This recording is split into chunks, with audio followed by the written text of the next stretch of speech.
It's the 25th anniversary of the launch of the Lange 1 and several other watches in 1994. And I'm here with Peter Chong, who is the co-founder of Deployant.com, but his history with watches is much more complicated than that. He is a collector turned journalist, become expert, and a much-loved member of the Lange owners' family.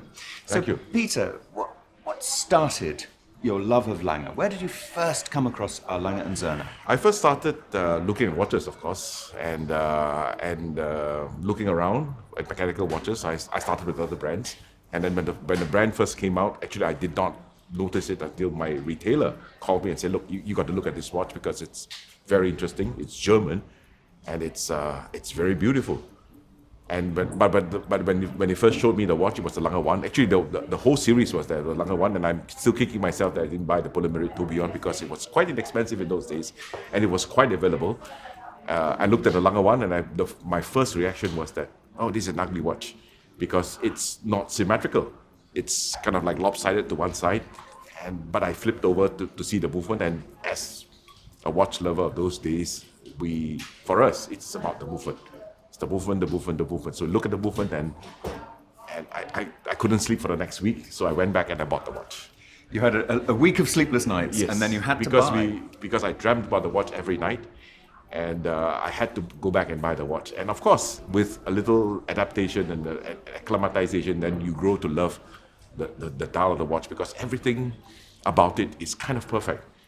The way the asymmetry is symmetrical in a sense, because we then notice that if you rotate the watch 90 degrees, it is actually symmetrical, because then the date offsets with the power reserve at the second hand. And it kind of is symmetrical, but you need to look again. So the watch world in 1994, which you knew very well then and very well now, how did it respond to the Lange 1? I think the response was mixed. To some people, it was beautiful. To some people, it was like I have experienced. It's kind of lopsided. It's not really that nice. And a lot of the very, very traditional collectors looked at the Saxonia first. And you said when you saw that collection in 1994, you now kick yourself that you didn't buy which watch? The polymerized tourbillon. The polymerized tourbillon. Yeah. And what was it about that caught your eye? I like the watch a lot. I can feel that it's not a watch which is just made by somebody. Anonymous somebody. It's actually created and loved to life by a watchmaker. It would have been an amazing investment. It would have been amazing, but at that time Lange was new. Nobody knew anything about Lange, and we were all afraid. So we bought something which was a bit safer. It would have taken a lot of courage to invest that amount of money in owning one of those in what was then, as you say, a slightly unknown quantity. Yes. From Lange. Oh, it's totally unknown. Nobody knew anything.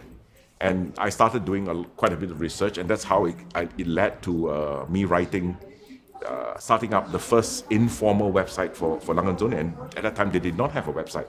So that's how I began. I started with this. And what was interesting was that Blumlein, for some reason, I don't know, I don't think he read the internet at the time, but somebody told him that there was this guy in Singapore who has written a website for the brand. And he told the retailer, Sincere Watch, that the next time he is in Singapore, he wants to meet up with me.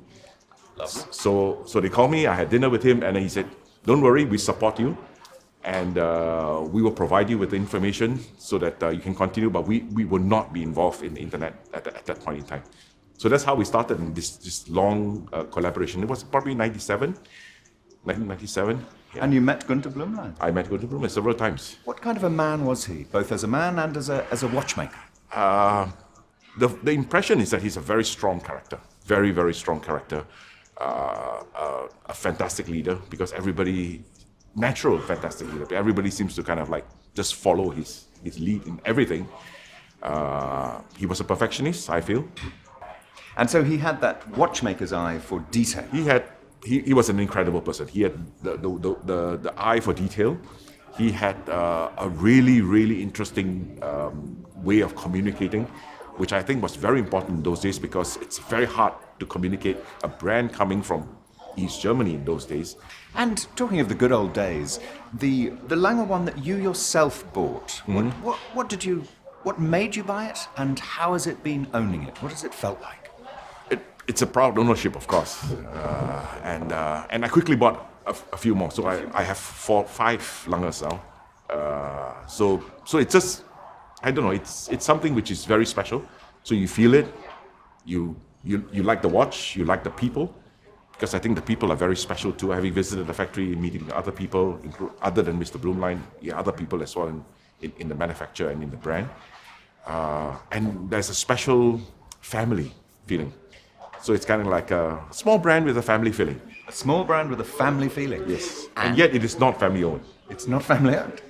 And with the watches themselves, you must be one of the best informed people in the world around what the owners of Lange and SIHH watches feel about their watches. So can you answer, who owns them, what kind of person owns them, and what pleasures do they get from their watches? The people who own them, from my experience, I've known quite a lot in my life, they come from all walks of life. But the underlying theme, which kind of like cuts through, is that the people love detail, the people love mechanical watches, and the people fall in love with the brand because of both what the watch is and the people is. And Blumlein always reminded everybody, we are not the heroes, the watch is the hero. The watch is the hero. Peter Chong, pour le mérite. Thank you. Thank you. That was a wonderful interview. Thank you.